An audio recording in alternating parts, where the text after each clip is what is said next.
So welcome to another crabbing video. This video is a little bit different. It's not a video just catching crab. In fact, there's very little crabs being caught in this video. If you want to see videos of catching crabs, just go to one of my other videos or anybody else's video. Again, this is kind of what I do to go crabbing. Not really a how-to video, but more of a what I do video. So let's get started. So the kayak I'm using is a Trident 13 made by Ocean Kayak, and it's a kayak I use for both crabbing and some fishing and mainly diving actually, because it has a huge center console to put on a lot of gear that I actually don't use when I go crabbing. The first thing I want to show you is this pot, which is one of my favorite pots. It's made by Dungeness, and it's a conical pot, and it's its opening on the top, and there's two rings, a larger ring on the bottom and a smaller ring on the top, and the crabs can kind of wander in from any direction. They don't have to look for a door. So, it's been one of my favorite pots and been catching it a lot, unlike this right here. There's a small bait cage on the bottom and also a bait jar that I've attached. And so what I'm doing here is, this pot didn't really catch anything, and the soak time was about 30 minutes. And so I'm going to move it over just a little bit. Maybe 10 to 20 yards can make a huge difference whether you're catching or not catching. And that's one thing I've kind of changed since I started crabbing. I used to soak my pots for 2 hours and then check, and then sometimes they'd have crab in it, sometimes not.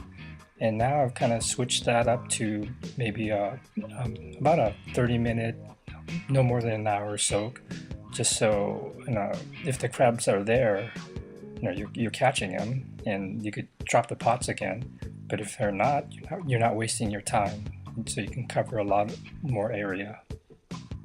This next pot I'm coming to is, I believe, it's one of my Dungeness. It's a square trap, and these things are good too. I caught a lot of crab in these, but I just want to say these buoys here, the red and white buoys, are pretty ubiquitous. They're everywhere. So I've attached a 2-liter bottle to the end to identify this as mine, because if you're out there and looking for your pot and all you see are the same buoys, you're paddling up to one, then another and another, but that little visual saved me a lot of extra paddling that I don't have to do.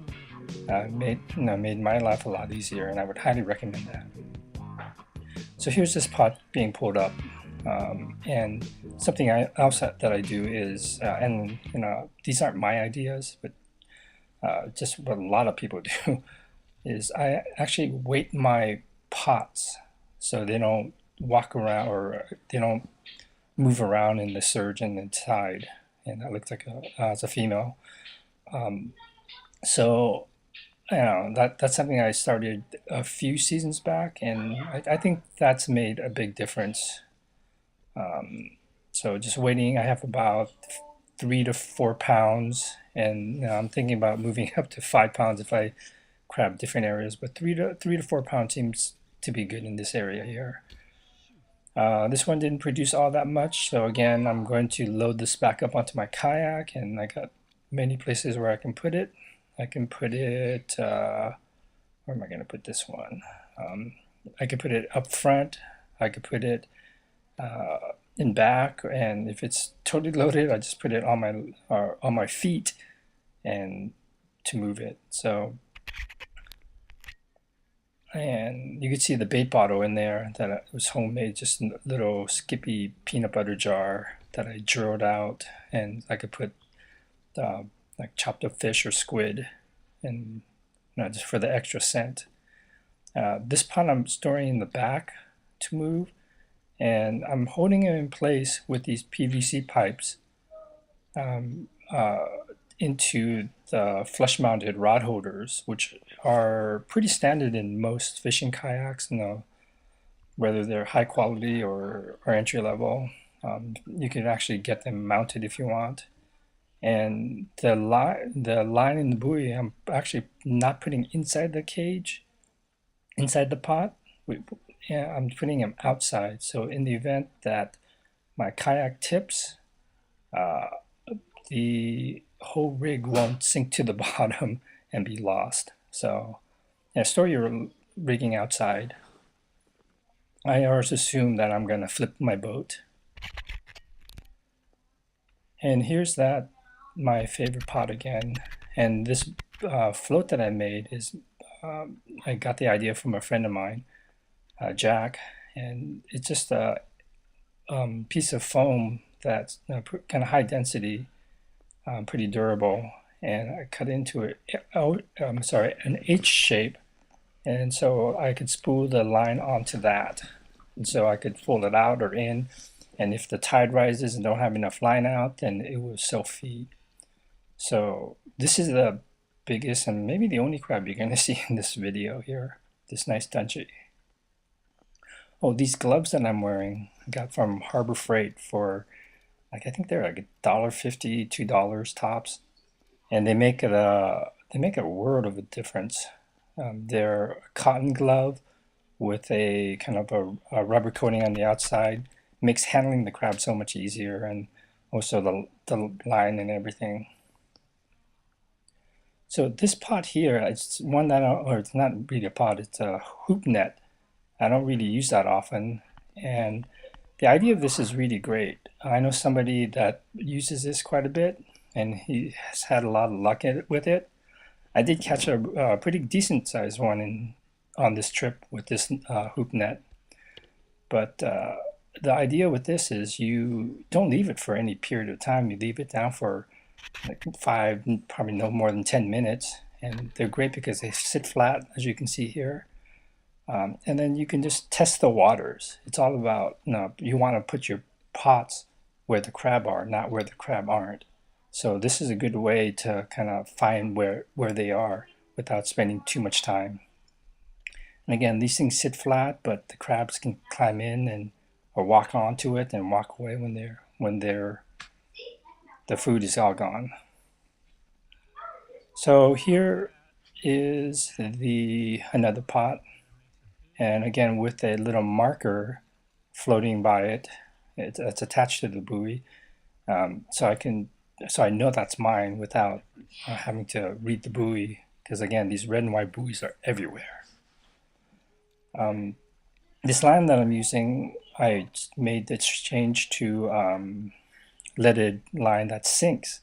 I've had boats drive over my buoy, my line, and I'm pretty sure I lost one pot because of a boat prop.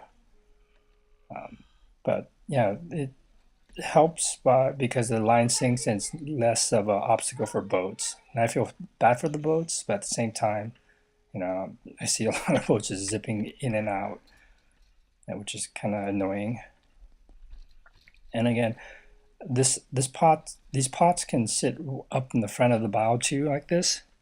And it's a little device that I picked up from a friend of mine, or the idea from a friend of mine, JP.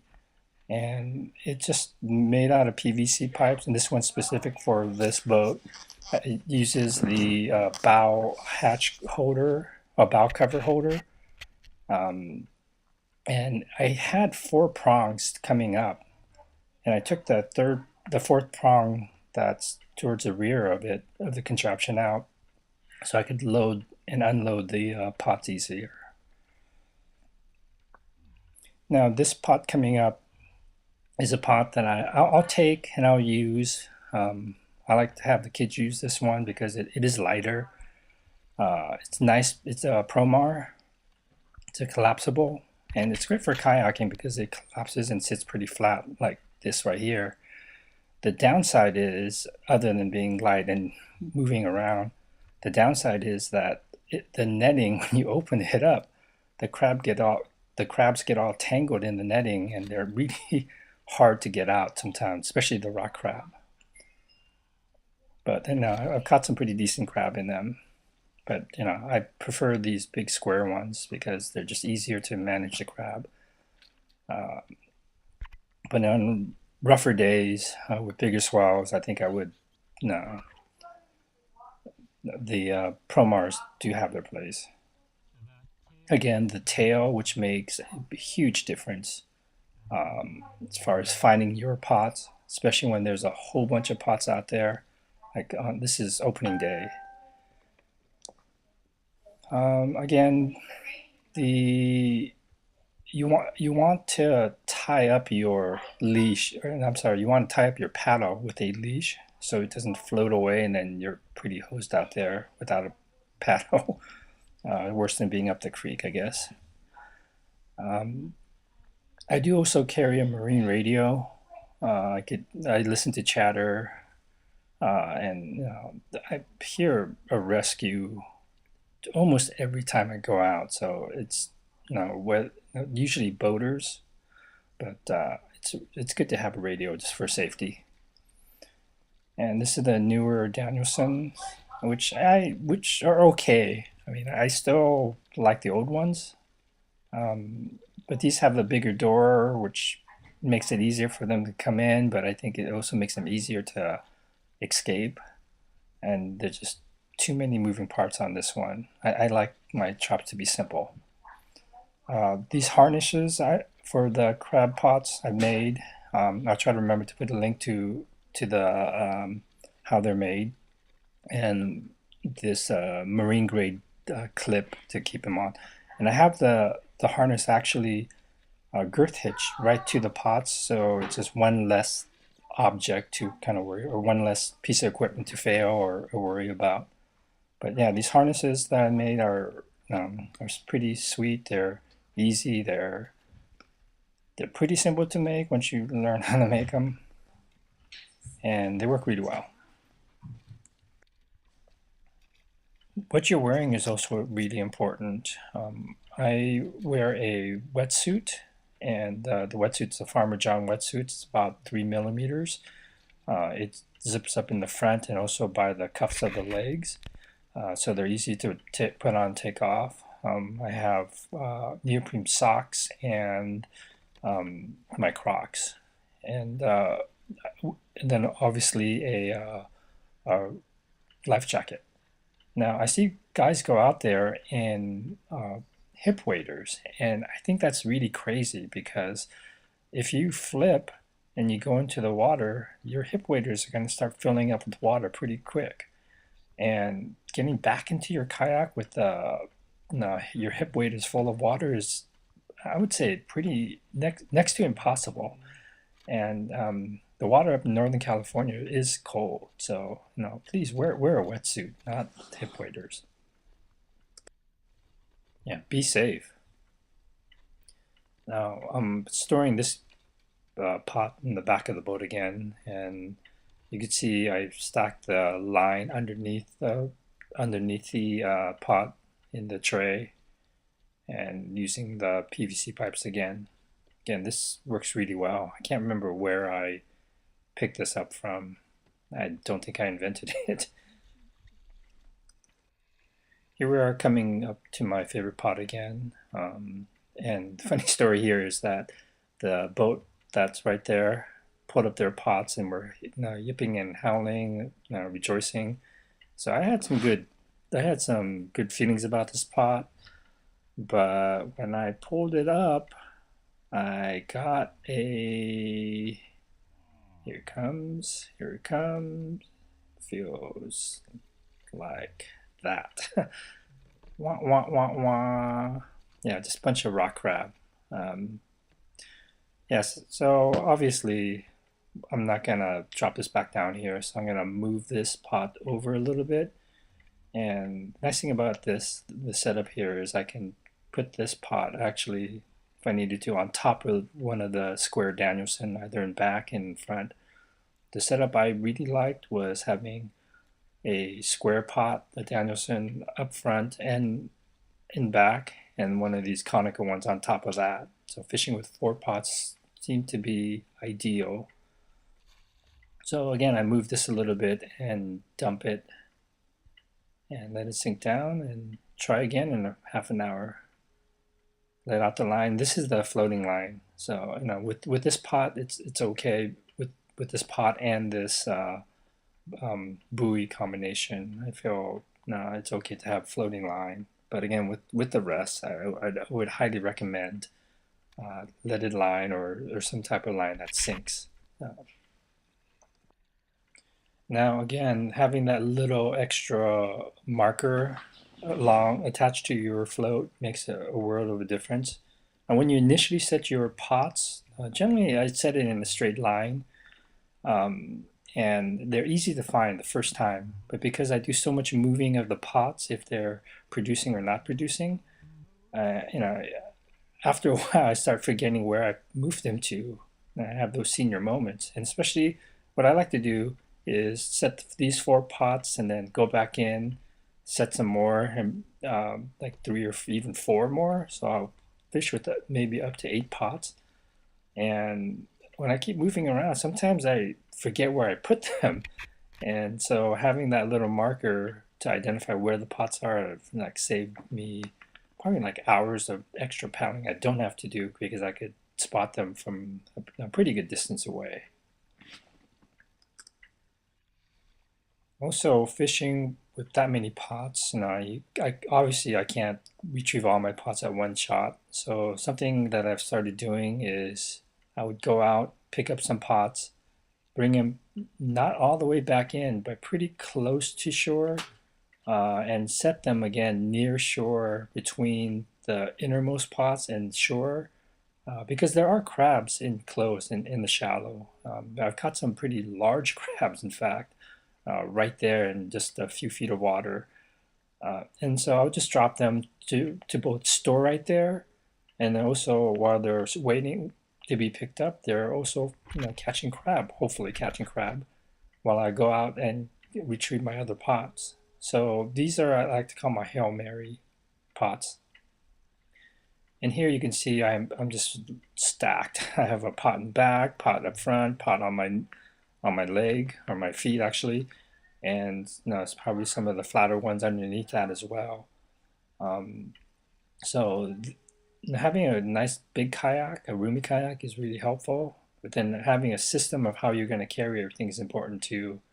And then also taking into consideration for the wind. I see people stacking pots 2, even 3 high, and I could see I've done 2, and that's probably as far as I'll go. Makes it a little bit too tippy.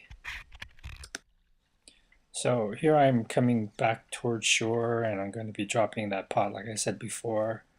Yeah, and actually it was because of these pots in here that I ended up limiting out. Now, I do fish with a lot of pots, and on this particular day, the crabbing was really good at early on, and then in the middle of the day it kind of stopped, and then later on, after when the tide started going out, it picked up again. So yeah, and sitting sideways on this kayak makes it easier to kind of reach into the back, and without messing up your back. So I hope this video helps out, and just want to say happy crabbing and good luck, and hopefully I'll see you out there.